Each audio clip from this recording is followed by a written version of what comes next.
কয়েক বছর আগে ঘুরতে গেছিলাম কিশোরগঞ্জ হাওর। কিশোরগঞ্জ একটা হাওর আছে, শুনছি না? অনেকেই দেখছি, গেছি, অনেকে আবার ওই কিশোরগঞ্জের পাগলা মসজিদ দেখতে যায়, যায় না? সুবহানাল্লাহ, মানে মসজিদের নামে কাম বানায় আসছে, এক নামে মসজিদের কাম বানায় আসছে।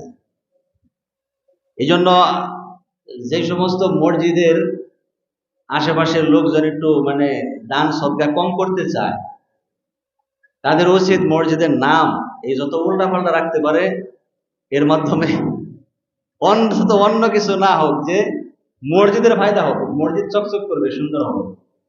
যে পাগলা মসজিদে বছরের বছর যেই দান বাক্স থেকে টাকা বের করে গুনাহ হয়, কি পরিমাণ টাকা, সুবহানাল্লাহ, আর মানুষ ওখানে দানও করে। আপনি এখান থেকে গাড়ি ভাড়া দিয়া যায়া ওখানে দান করে আসলেন, যেই সওয়াব আপনার ঘরের পাশে এই মসজিদ, এই মসজিদের মধ্যে আপনি দান করবেন সমান সওয়াব, ঠিক না? তাইলে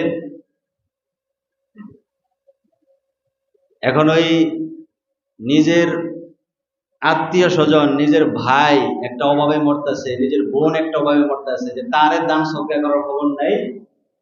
ওই যে কোন জায়গায় পাতানো বোন, কোন জায়গায় সেই পাতানো ভাই, ওইগুলো নিয়ে মানুষ এখন মরতেছে। উকিল বাপ, উকিল মা বিবাহের মধ্যে দেয় না, যে এদের জন্য জান প্রাণ, কিন্তু আসল বাপ মার খবর নাই। নিজের এলাকার মসজিদে যে ব্যক্তি 1000 টাকা একটা সপ্তাহে দান করতে ভয় পায়, 500 টাকা দিতে তার আত্মা কাঁপে, ঠিক এই ব্যক্তিটাই ওই পাগলা মসজিদে যায় অনায়াসে 500 টাকা দিয়ে দিতেছে।